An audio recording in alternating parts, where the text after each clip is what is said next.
The broadcast is now starting. All attendees are in listen-only mode.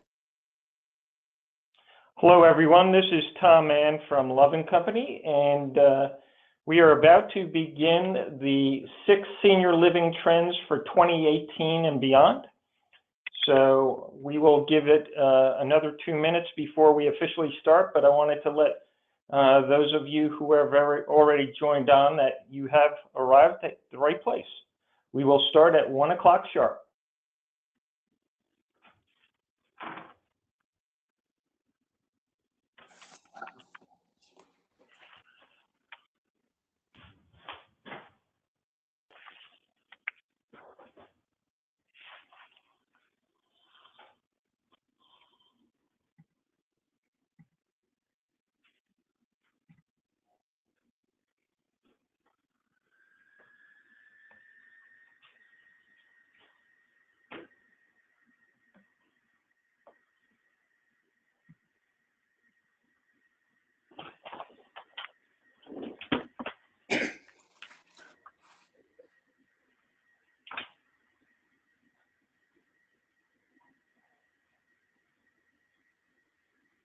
Okay. All right. Again, welcome to the 6 Senior Living Trends for 2018 and Beyond webinar. With me today, and again, this is Tom Mann from Love & Company, and with me today I have Jim Hudgens of THW, David Coling of Strategic Dining Services, and Perry Aycock of K4 Connect. So quickly, I'm just going to share with you what our goals are today. We hope to really introduce to you some concepts that we think are going to be important for you this year and for coming years. Just a little bit of housekeeping rules. We will be taking questions, which we will try to answer as many as possible at the end of the presentation. So if you have some questions, feel free to just jot them down in the question area. And then last but not least, we will also be recording this session and we'll make it available to all of you. Our agenda for today is, first we're going to talk a little bit about dining and food options. Then we're going to talk about younger single seniors and how that trend is going to shape our industry. We're going to talk a little bit about transparency and the importance of that to your organization. We're also going to talk about wellness and purposeful living and how that ties into the qualified self. And then last but certainly not least, we're going to talk about long-term beds and some of the design trends that we're seeing there. So first off, we're going to start off with a bit about dining, and David, why don't you take us away? Thanks, Tom. So you want a revolution. More than 2.5 million baby boomers, including Paul McCartney, Bill Clinton, and Martina Navratilova, now identify themselves as vegetarians. And that number is rapidly growing. In 2017, 3.2% of adults considered themselves vegetarians, compared with only 2.1% in 2014. An estimated 1% of the population suffer from disease and 6% of the population suffer from food allergies. These numbers were not even thought of or relevant just 10 years ago. And whether these trends will continue is unknown, but certainly adding 1 million vegetarians into the mix each year will have a profound impact on the food industry, restaurants, and of course, senior living. The one thing that we know for certain is that residents' expectations continue to grow and change. And new residents moving into retirement living have vastly different experiences than those residents who moved in just a decade ago. And the bar continues to rise for dining teams, not just to keep up, but to in living. And communities with multiple dining options are becoming the norm, rather than something that sets them or their community apart. But those multi-unit operations put additional pressure on the dining and culinary leadership teams. And building teams that can continue to adapt and develop their skills is going to be critical to sustain an exceptional dining program. We'll continue to have labor shortages and turnover issues for the foreseeable future, and many operators need to reevaluate competitive wage rates and proper training and development programs. We can hardly expect to provide restaurant quality paying less than competitive wage rates for quality service staff. And technology remains an important option to leverage labor and enhance productivity, but as an industry, we've been slow to invest in these labor-saving and quality-enhancing products. Forward-looking communities like the Garden Spot, innovative ways to supply their own vegetables and fruits through the use of aeroponic greenhouse. And here's a short video that explains their approach. Hello and welcome to Endeavor, highlighting the happenings of Garden Spot Village. There is so much going on in June. I could talk for 10 minutes, but you know what? I wouldn't subject anybody to tax. So give me 2 or 3 and I'll give you the highlights. Here we are in the aeroponic greenhouse, which is fully operational, and I can assure you from personal experience, turning out delicious produce. The flavor and freshness is amazing.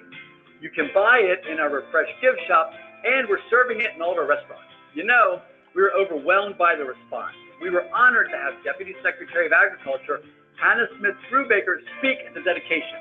Her words were incredibly inspiring as she encouraged others to engage in future-thinking initiatives like this one.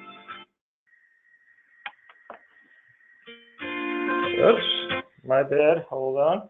There you go. So whether you're sourcing the food yourself, like Garden Spot, or purchasing through local vendors, or somewhere in between, choices are no longer optional. Another way, ability to adapt is the key to the modern kitchen. Either taking advantage of seasonal opportunities and regional sourcing, or adapting to the ever-changing expectation of our residents and potential residents. The focus has to be on building not only capable of adapting, but has the resources. They have the training and the support of leadership to do so.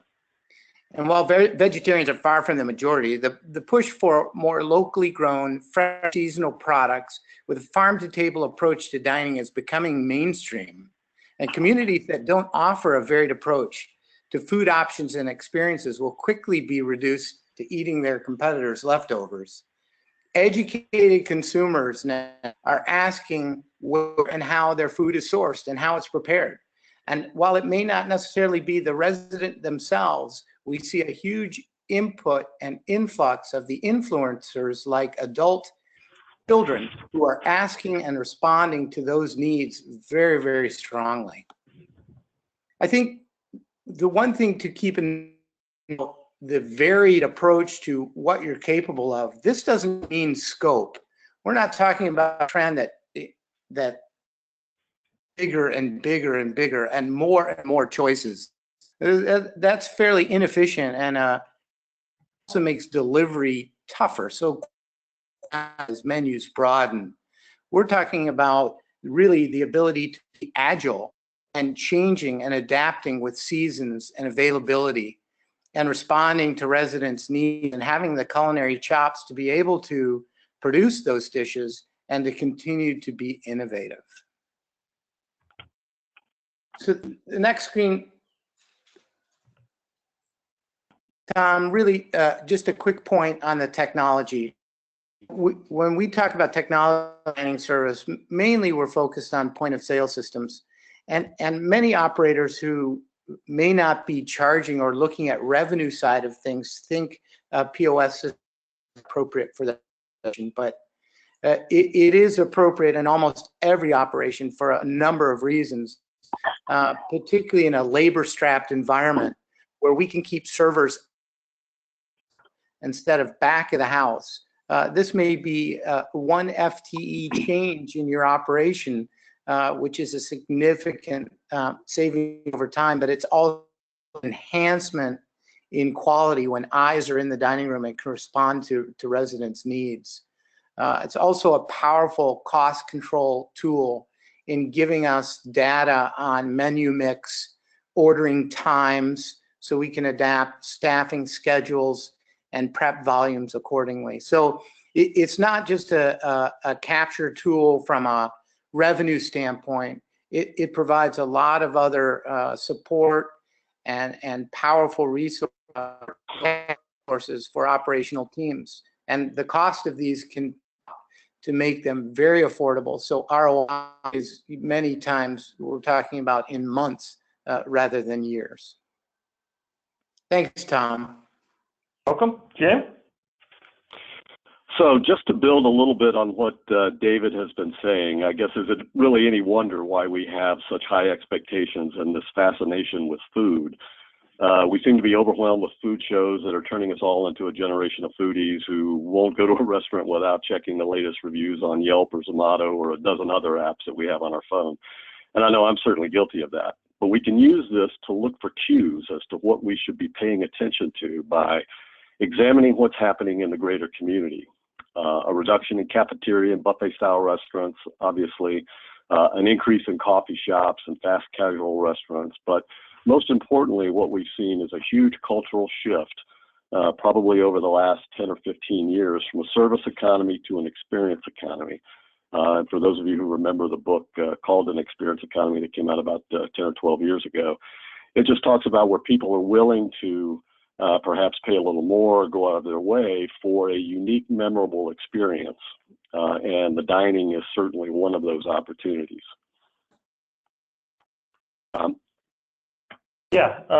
Thanks, David and Jim. Go ahead. We know that the single venue days are really a part of an antiquated culture. Today, you need to be able to adequately address a wide range of options in one form or another. It doesn't necessarily mean that you're providing all of these venues, but you need to be able to think about how you're going to address these options. Like every other aspect of their lives, residents are looking for more choices. Venues with flexible hours, perhaps even open all day, demonstration kitchens, multifunction stations, fine dining options, but maybe in smaller doses, cocktail lounges, coffee shops, even retail concepts are being often combined with popular marketplace venues these days.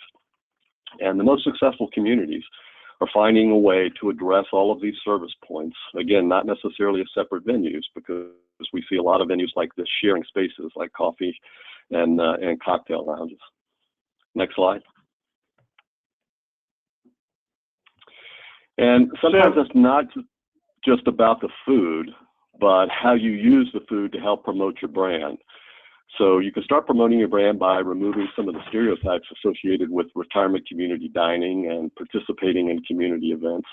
And this is also an opportunity for great exposure to potential residents. A lot of cities have the part of the taste that they have for local cultures and so forth, which gives you an opportunity to create some resident ambassadors. And some providers have brought celebrity chefs in to stimulate their brand, or providing catering for special events, certainly within their community, but even outside their community as well. So I think this photo offers a perfect segue from what David and Jim were just talking about. Yes, so wine and fine dining, the desire for some of this experiential dining is what tops the list of wants for younger singles with dining experiences. And I say younger singles because, well, the trends tell us, or the data tells us, that that's where we're headed. While divorce is currently on the decline for younger couples, divorce among Americans 50 plus has more than doubled since the 1990s.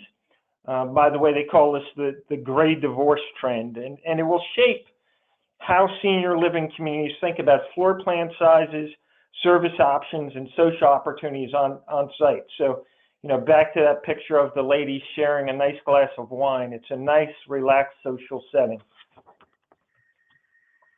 So, while these numbers of divorce rates might look relatively low in comparison to the other age groups in terms of pure numbers, certainly not by percentages, the jump in percentages is startling.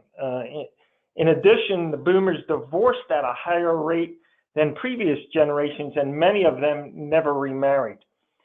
So that means that the composition of senior households has shifted dramatically over the last 2 decades, as more seniors are living alone.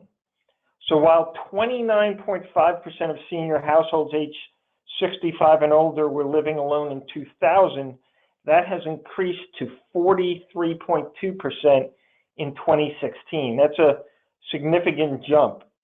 And several of these factors likely contribute to the increase of higher divorce rates. Also, an increase in the percentage of people who have never been married. Those two things together, the higher divorce rates and the never married, and certainly also in the increase of widows and widowers. So the next trend I wanted to talk a little bit about is transparency. And, CEOs don't need to look any further than Facebook and United Airlines to see how social media changes everything. Smart senior living organizations will accept the new norm that there are no secrets. Thanks to the far-reaching tentacles of Facebook and Twitter, Yelp, LinkedIn, Instagram, and Google reviews, your prospects can now easily peek beyond the gates of your community.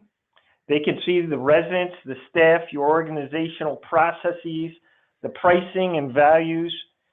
So while they may not have the whole story, they're certainly catching a glimpse of your organization. And so, again, with social media, you really want to think and work with your staff about being transparent in your best practices. Social media enables those who are wronged, or at least feel they have been wronged, to voice their displeasure. And that allows unhappy customers and staff to unite together, thus magnifying their voice. All of which means your internal culture is becoming the most important part of your brand. Online reviews will become a key driver in your business. And we'll talk a little bit more about this when we get to the technology section. But again, we're seeing this played out over and over again in social media. The United incident where the passenger got dragged off the plane, and how that CEO responded, very poorly by the way, impacted their bottom line. So the next trend I want to talk a little bit about is the trend that seniors will choose to stay employed, both for money and engagement. So 2 of my favorite books, Blue Zones and The Purpose Economy, talk about the importance of having a meaningful daily engagement. And for many people, that connection and that purpose comes from vocational activities, whether paid or volunteer. In addition, as seniors live longer, they're seeing the need for increased savings. This is particularly true for the upper middle class, the demographic that typically moves into retirement communities. So one of the questions you have to ask yourself is, how have you changed your financial requirements? Most retirement communities, when they do their financial qualifications, don't include current income from current jobs. They're only looking at the earned income and the pensions that are predictable. And so somehow we have to change that. So here's a couple of key charts that I wanted to share with you. The most frequently quoted stats about life expectancy, that American men born today can live to age 76.5 and women to 81.3. In my opinion, those are misleading. For those of us who are in our 50s, we have already outlasted those who have passed away. And those folks skewed the average downward. Thus, the survivors, again, those of us who have already made it to 50 plus, can expect to live much, much longer than the life expectancy. This is particularly true for the upper middle class that have access to quality healthcare and healthcare information. I just finished reading an excellent book recommended to me by Roger Stevens, the CEO of Westminster Retirement Communities, titled The Truth About Your Future, which suggests you have a very good chance of living until at least 95. And that fact is going to shape both the financial side of our business and also the organizational side, how we structure our communities. So again, all of this means people will work longer. So what are the implications of lifetime employment to your life plan community? We're going to have to modify how we financially qualify people, taking into account their income potential. On-site working spaces that allow residents and non-residents of multiple disciplines to share office space and ideas will become the norm for progressive communities who are looking to attract these younger, more active seniors. And the concept of live where you work, eat, and play will become a competitive advantage to those communities that truly understand the power of this positioning. And then last but not least, and we have, as an industry, been saying this for a while, we're going to have to drop the term retirement community. So the next trend that we wanted to chat a little bit about was about technology. Perry?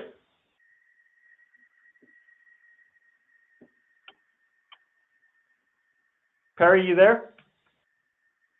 Oh, yeah. There's this magical mute button. People should be careful about that. The thing that was interesting to me about this was, I think if you asked anyone that's here at the webinar today or any of the folks that are at the communities where we serve, be they team members or residents or family members, like, who wants to be a patient?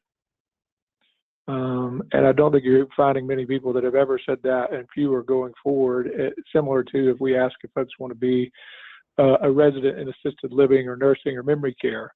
But if you ask who wants to be well, that's compelling. And I think, some of the materials that we put together today will show you the way that some organizations inside and outside of senior housing and services are doing that. I think it's a fascinating thing to think about, like, how can your community prove,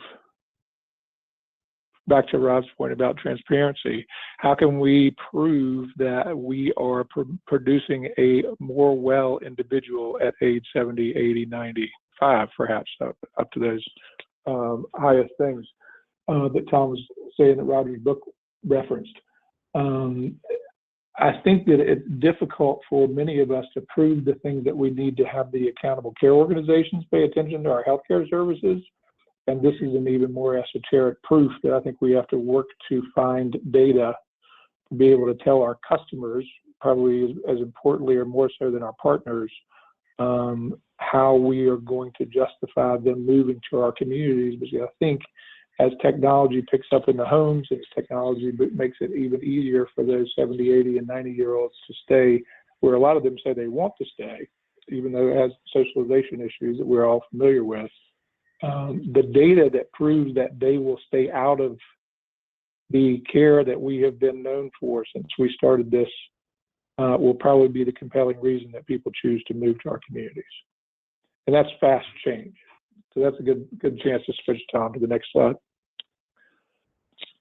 The thing that's interesting to me about change, like if you look back, change has always happened fast. Like this is a picture from 101 years ago. At the Easter Parade in New York City on Fifth Avenue. If you look at this picture, it's fascinating to imagine New York at that time, and it's fascinating to kind of look at what the poor people had to wear. There's top hats and coats and jackets and ties and all that type of stuff. I guess they were coming back from church. If we go to the next slide, you'll see the same parade.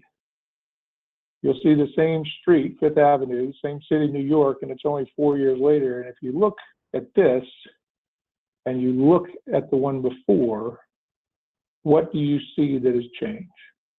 I think if we go ahead and go to the next slide, it's a little bit smaller. It may be where you have to pinch out on your screen to see it, but the picture on the bottom left is the older and the picture on the top right is the newer, and there are no cars in the picture on the bottom left, and there are no carriages on the picture on the top right. So in 4 years, New York, which probably was one of the early adapter type of places, switched something that significant in that short period of time. And one of the things that's fascinating to me is, when you look at this, chart up on the top left, which, Consumer Guides was doing research way back in 1907, you see how quickly the production ramped up between 1911 and 1915. And they literally have like a fourfold plus increase in the number of cars that were produced in the US. And I think the good news, if we go to the next slide, per what we are all very, very, very familiar with, like how many different versions of this chart have we all seen? Like I can wake up in the middle of the night and see this in 10 different colors. The surge that we have looking us in the face, like we are on that fastest part of that increasing line right now, is much less substantial in total market than those folks had to deal with cars. Now, there will be products, there will be services, there will be communities that can grow as quickly as those cars did. And I think that's the fun stuff to think about. Like, how can we keep ahead of that sea change, and how can we look at this? And this is fascinating. Brad Paulus, I don't know if any of y'all work with continuing care actuaries, kind of the other actuary who does a lot of work in our business in addition to A.B. Powell. Brad put this slide together for a presentation we did in New Orleans last year, and I thought it was fascinating that he looked at that national average for senior housing penetration out of NIC. That at that point last year, I guess that was the fourth quarter report, was at 10%.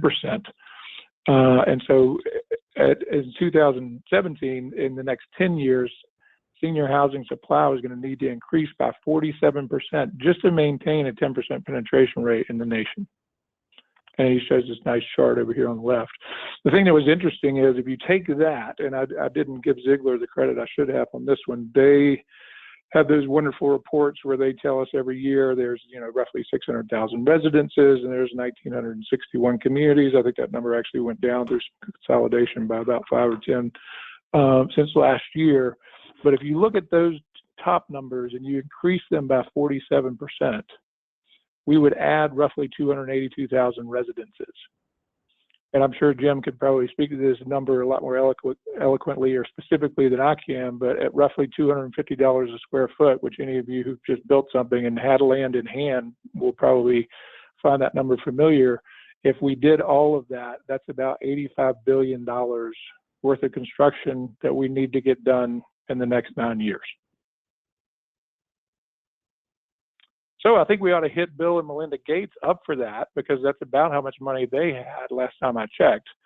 But I'm honestly kind of worried that A, it would be all of their money, and B, that if we went to them and said, we are going to build 282,000 new residences, and we need all of your $88 billion to be able to do this, that they would ask us a question and say, how many people will that $88 billion take care of?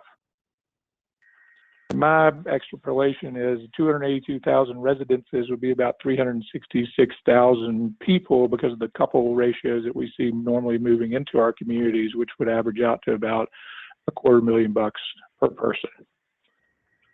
And per Melinda's statement there at the bottom, I'm not sure that A, we can get that built in 9 years, B, that the Gates are going to be kind enough to give us their $85 billion, or C, that we would pass their threshold, their measurement for equal value for all lives, because I don't think anyone has $250,000 a person to go around to the age demographic to cover the rest of the planet.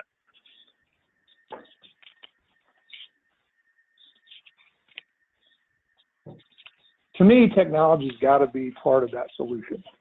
Like, it was funny, I remember a board meeting not too long ago, a year or two back, where there was a community that was doing 70 apartment expansions, and they were also starting the first continuing care at home program in their state.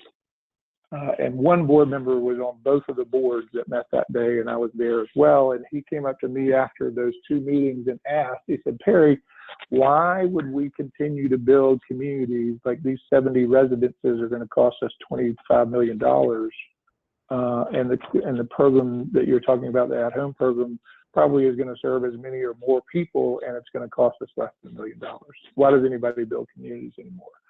And I think the answer that we all know is that communities are the most elegant solution, the best socialization model, and probably, the thing that we would all aspire to have our friends, our family, our parents, and ourselves move to one day.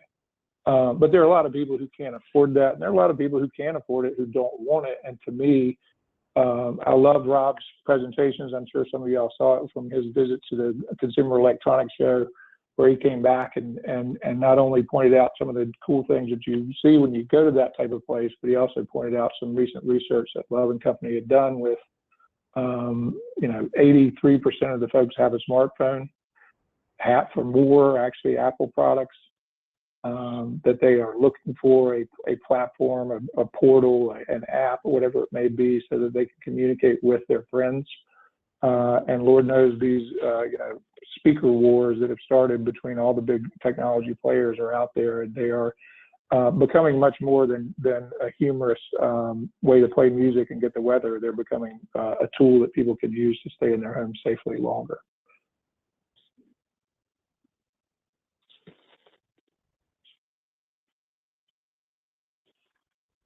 I think we have one more slide. Yeah. The group that I've joined up with in the new year, I think is an interesting group in that they have a platform that thousands of residents at senior living communities across the country have already signed up for. And the goal is to try to keep people in their homes safely longer, to improve communication, not just between the residents and their family members, but between the team members of the community, make the community more efficient and greener and smarter. It was fascinating. One of the groups that they worked with early on in their beta was Masonic Villages up in Pennsylvania, and they literally went to people in a new cottage construction program and said, would you pay, I think it was $500 per residence worth of smart technology that goes into the home for lights and things like that? Would you pay for that yourself if it gave you a better probability of staying safely in that residence for an additional year or two? And all of those depositors paid for the platform to be installed in their homes. It just seemed fascinating to me that it's such a driver for this generation, the coming generation, to not only have convenience, but to have access to stuff. And I think the convenience is the key, because a lot of these tools that have been out there before, and this might be a good chance to advance as well, Tom, is we've seen these things, we've tried to turn these things on, and they haven't worked as well as we'd like. And I think making them convenient, making them work so that they improve people's health and are a convenient concierge level of care is what these folks that Tom's going to share this video have done well. This is what I think we will find people are looking for when they move to our communities, not just today, but certainly more and more as we move forward.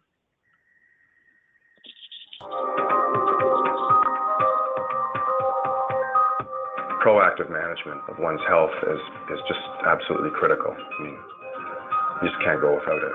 And that's really what this is all about for me, coming to Cleveland Clinic, is staying on top of my health.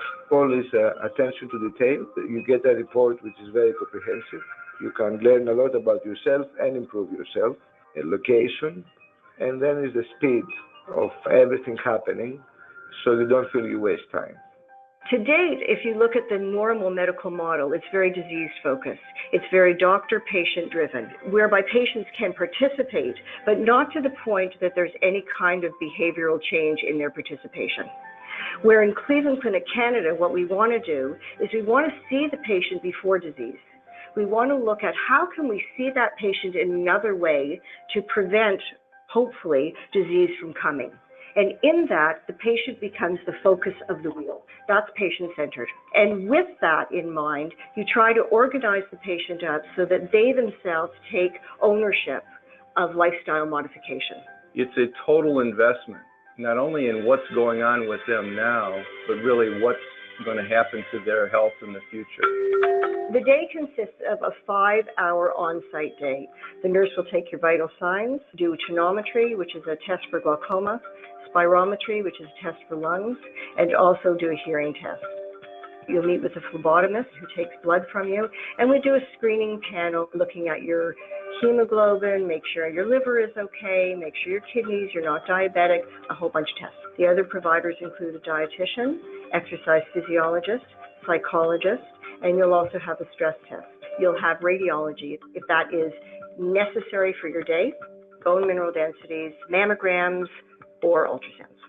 After that, you have an hour with the doctor. During that time, you'll have a history, physical.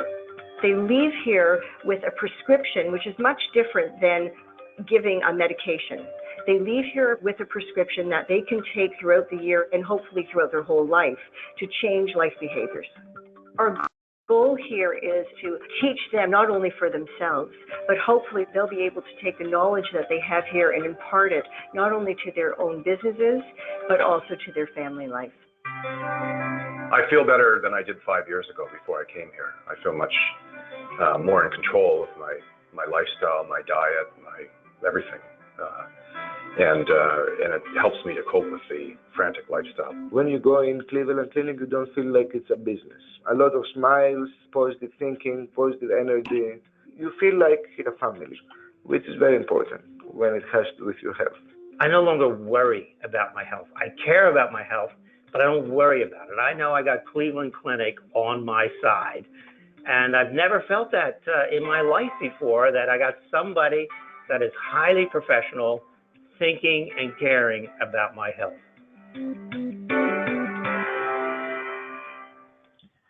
So that last statement, I believe, is one of the key drivers to the success of our business. Because let's face it, with technology, a lot of the benefits of our community are soon available at home. You know, when you think about it, Amazon can drop your meals off. You can take Uber anywhere you need to go. You can get home health to come in.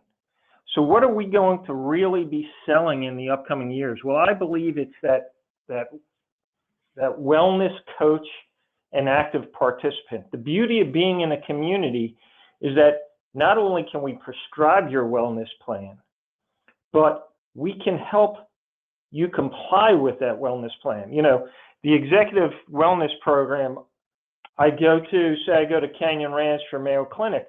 I got to go home and you know, I'm still subject to all of my bad habits without any of the support. In a community, I can go and get that healthy meal. I can go down to the fitness center and get coached.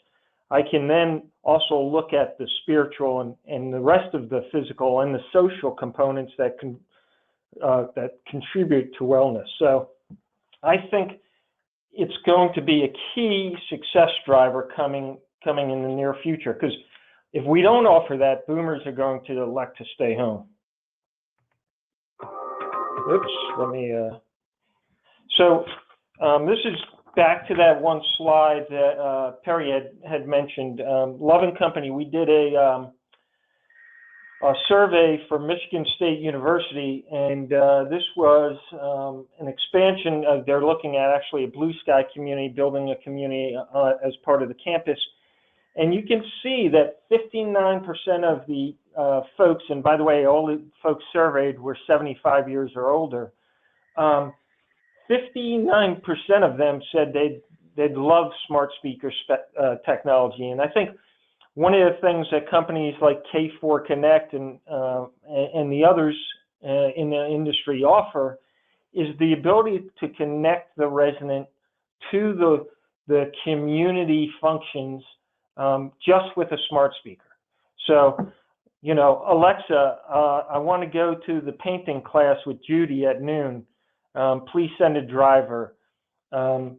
Alexa, what should I be taking as far as medications today?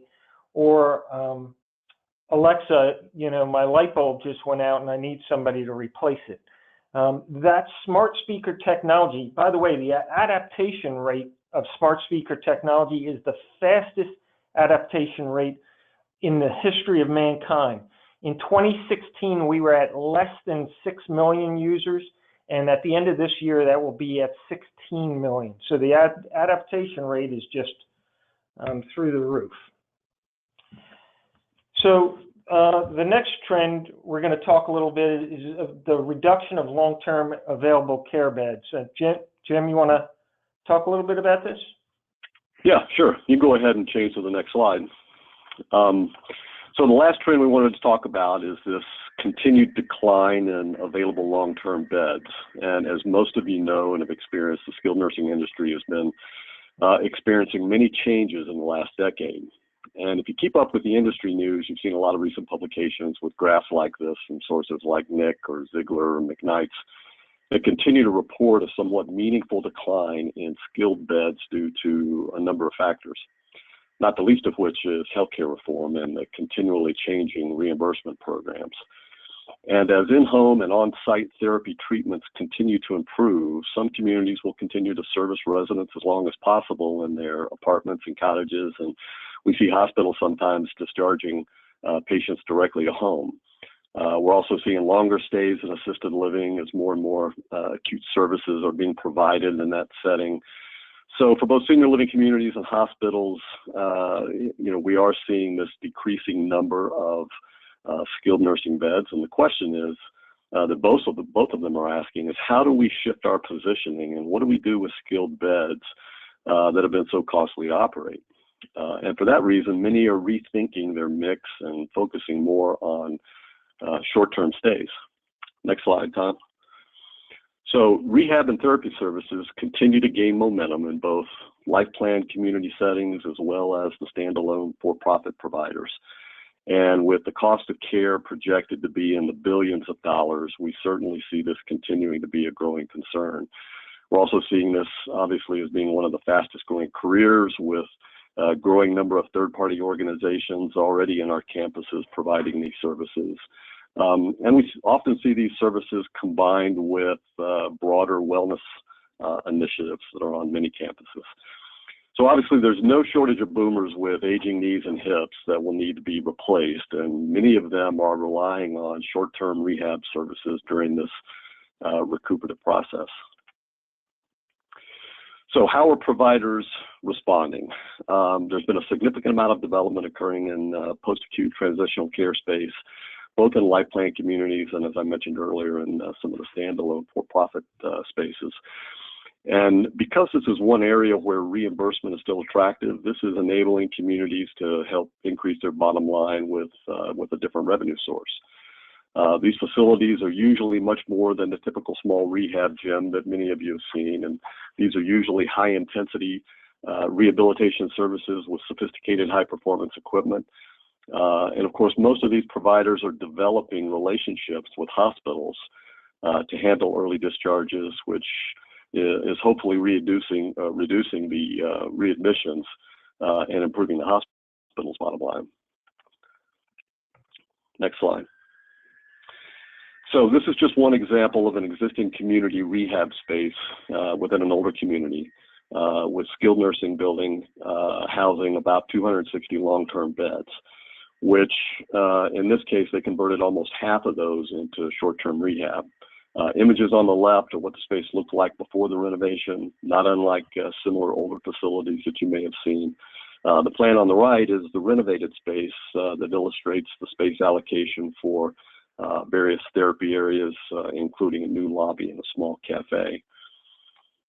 Next slide. And the design goal with these spaces should always be to introduce a more hospitality focus and to remove as much of the clinical features as possible. Try to create an environment that has energetic atmosphere, that supports and encourages social interaction between residents and staff. Next slide. Here, therapy spaces have some visual boundaries, but they're still accessible by caregivers throughout the space. A lot of dynamic qualities to it, again, trying to reduce the amount of clinical components. Next slide. This life station concept is something that we've been seeing a lot of and have been trying to introduce. That allows caregivers and residents to design flexibility into the therapy sessions that are based on the need, with these different mobile elements that are parked within the structure, and help a resident reenact natural patterns of active living and allowing them to engage in a range of reach levels. Next slide. And there's also an active daily living apartment unit that has a kitchen, bedroom, laundry, bath that basically mimics a resident's home, that allows them to continue to relearn everyday skills. Next slide. And then finally, to close on the subject, there's been a continued movement by large healthcare systems to decentralize their services in an effort to help reduce cost. And some with recent interest in combining those services with both long-term care and rehab beds. So here's a concept for a health system that has expanded this idea to include housing with some light surgical procedures to serve a rural community. This concept integrates the skilled nursing and outpatient models with imaging technology, pharmacy, medical office building services, all under one roof. So with the challenges that are associated with right-sizing the long-term care bed mix, which a lot of communities struggle with, and the continued cost to maintain skilled nursing units, this could open up opportunities for providers to consider partnerships with healthcare systems, other organizations, third-party therapy providers who may have an interest in simply being on your campus and looking for an opportunity to share some of these resources. So all of this could be integrated into a LifePlan campus with IL and AL, serving not just the internal community, but also looking at the greater community. And perhaps this could be something that continues to redefine what our LifePlan communities will look like in the future. Tom? Thanks, Jim. So perfect timing. And so now we have 15 minutes to answer some questions. So I will start to go through them. Let's see. Will handouts be available? Yes, I will make sure that you all have access to the recording, and I suppose we could also create some sort of handout for those of you who want it.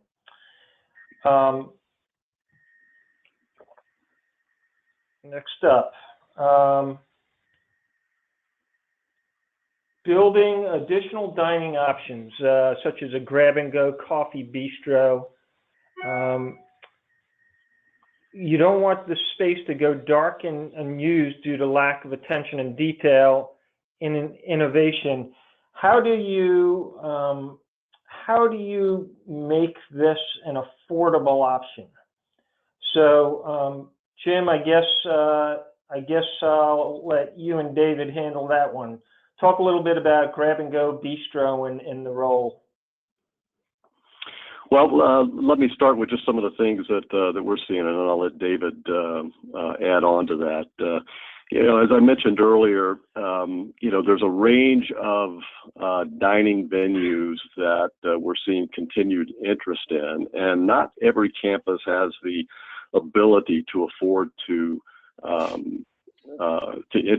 introduce individual venues that are answering each one of these demands. A lot of times you need to look for opportunities to share some of those services. So you'll see grab-and-go components combined with bistros, coffee shops, bakeries, all of that part of a casual dining venue. In a lot of cases, we're seeing this continued interest in marketplace venues, which has a variety of options within one single venue, where you've got the grab-and-go and you've got perhaps a pizza oven, you've got private dining, you may have restaurant-style dining. All of that has a tendency to be open throughout the day. And because it has a wide variety of venues associated with it, you see different people populating that space at different times during the day. So I think you can look for ways to combine some of these functionalities so that it's getting used throughout the day. We've seen some communities take the coffee shop venue and the cocktail lounge venue and combine that, those physical properties so that it's being used throughout the morning and the middle part of the day, and it also has a function in the evening and kind of the pre-dinner hour. So those are some of the things that we're seeing. Well, and I couldn't agree more with combining this with other uses to maximize its operational success, if you will. And what we recommend to clients is, in the placement and design of this, how can we, if it's an add-on in particular, how can existing areas where there's already coverage in place, for instance, placed in the front of the community near a concierge, so that there is without adding staffing. And these get expensive, not usually because of the capital involved or the build out. They get expensive because of the labor that these expose operators to. And the comment about them going dark is usually a byproduct of these becoming not as active as they were hoped to be, and then at it saying, boy, I'm spending an enormous amount of labor for an area that doesn't really generate any revenue. It's not generating a lot of activity. The labor, the place goes dark, and now rather than being an asset, it becomes a detriment. And so we always look at these as how can we design them around being labor free wherever possible. And we really work with the old that, food is cheap, labor is expensive. So can we make beautiful displays? Can we create wow and a hospitality, invitational feel to it with food on display, but a way that allows residents to access that on their own or have a placed in an area where there's coverage already. Two other things I would add. One is that I recently had the great experience of my last visit to Garden Spot, and it was interesting. Typically, when I am going to visit a community, I like to get a cup of coffee early, and so I plugged in the Starbucks.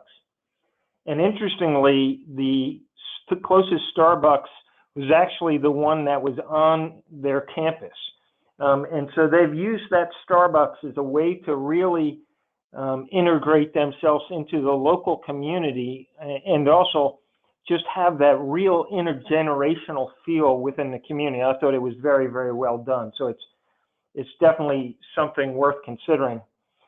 The other thing I noticed is that many communities are dropping the traditional computer lab and really utilizing more this Starbucks type coffee shop setting, since most people have laptops now anyhow, and just making sure that the community is wireless.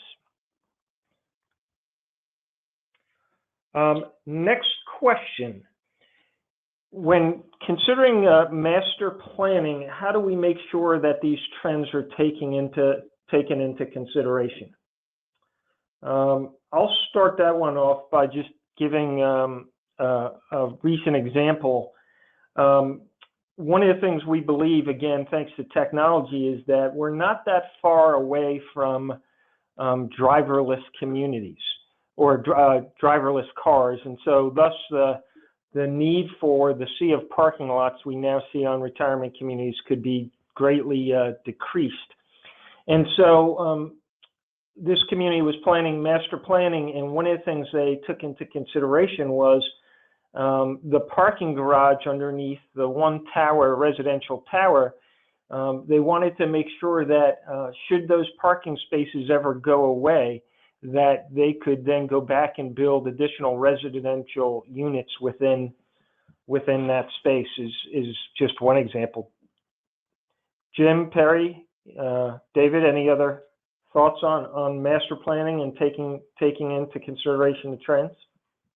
Well, for us, from a dining perspective, it is always thinking through the operational plan, setting up the physical logistics to be able to fulfill that. So if you're looking at a restaurant style environment, is the dining room, a half a mile away from the kitchen? And if so, we've got a problem in delivering what we're going to talk about. And when we have those outset areas, do we have the communication tools built in so that those areas can talk to each other? So really looking at the final output in terms of how this is going to look physically from an operational role, and then start folding back into the design piece of how this can all work and how it can work long term. Tom, I would add to that. I think an important step in the master planning is certainly an educational one. I think it's important to make sure that you've engaged all the various people in the process very early on, whether that's the design team, the marketing team, the finance team, and anybody else that may have something meaningful to contribute as part of that master planning phase. But a lot of it is just about education. A lot of times communities tend to be insular. They don't really have the opportunity to see what's happening outside their own, four walls, so to speak. Sometimes taking tours, particularly to go visit things that may be particularly relevant to that particular campus.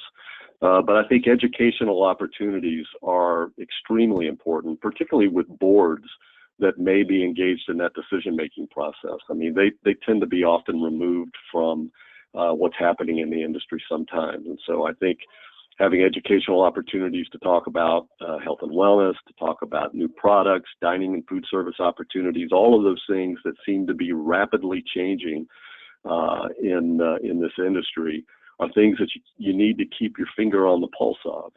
And the best way to do that is to bring those groups together that have the opportunity to be able to share some of that information with you and your board and anybody else that may be part of that decision process. And I'll just put a quick one in there about technology, because it's such a hard thing to stay in front of. And I think, any new construction or significant renovations are a wonderful opportunity to kind of lean in and prepare. I mean, it's Cat 6 or 7 or 8 cable that has power that runs with it, so that you can run tablet screens, you can run the smart speakers that Tom was talking about, that you can, connect it to whatever those future platforms are going to be, in addition to all the traditional call systems that we know we have to have for HIPAA compliance and safety. It's not too hard to lean in. It's really harder to try to figure out what you're going to lean into. Perry, this next one's for you. So it's K4 Connect. Is this just connecting on the resident wellness side, or is there an operational component? K4 Connect is a platform that connects not just the operational side, so that you can literally look at building health if you chose to. You can run the big HVAC systems. They actually have a active partnership and have turned on a connection into WorksHub that I'm sure lots of folks have used or are using. It helps you with an individual residence, where you can literally see, like, hey, this HVAC seems to be running like 40% more than the one next door at the same temperature setting, so we can save energy and save money by going in and fixing that a little more proactively than we probably could have done before. Most importantly, it's for the residents to use. I mean, the data that you get for those operational tools comes from the person literally even in assisted living. About half of the folks who are using the what I like to call the universal remote are already in an assisted living setting, and they're using it to change the temperature, change light bulbs, change the lighting, change different things that they don't, A, have to use your workforce to do, and B, feel a little bit more empowered and probably save their energy for the things they really want to do instead of getting up to change the temperature. So it's a little bit of both, Tom. But it's fascinating to be able to see, like, how many thousands of times, like, people are pushing these buttons and making these things work. And the utilization is what was compelling to me. Like, the 80-year-olds in assisted living are using the tool every day. Thanks for that. And then the last question we'll take, and I think, Jim, this will probably be probably some of you and some of me. So what trends are you seeing in apartment size, and how do you build in flexibility so that you're not stuck with one size? Okay, well, I'll start that process and let you chime in. It's interesting that the trends, it tends to be a little bit all over the map. For a while there, as we were coming out of the recession, the idea is that we would probably see a trend moving back to smaller apartments. That really hasn't been much of the case lately. in kind of the middle to upper middle markets. I think certainly with the more moderate housing that's going to be needed, we will continue to see smaller units becoming more popular. I think everybody's working hard now to try to anticipate how they're going to respond to this middle market crisis that we're going to be in a few years. And certainly part of that will be in terms of reducing size of units. But in some of the more moderate and upper middle or upscale communities, the trend is still on the larger size. And, large could be anywhere from, 1,600 to 2,000 square feet. And of course, in a lot of cases, we see units or homes that are much bigger than the 2,000 square feet, but they tend to be, somewhat isolated and not that large in terms of numbers. And I think, other trends in apartment units, obviously that we've seen over the last few years is that the floor plans tend to be a little bit more open. They're less compartmentalized. They've got far more technology associated with it. Bathrooms and kitchens are taking on an entirely different feel. They're starting to mimic some of the, what you're seeing in houses out in the greater community. So Tom, you can perhaps, if you want to take those two issues and elaborate on that a little bit in terms of what you're seeing.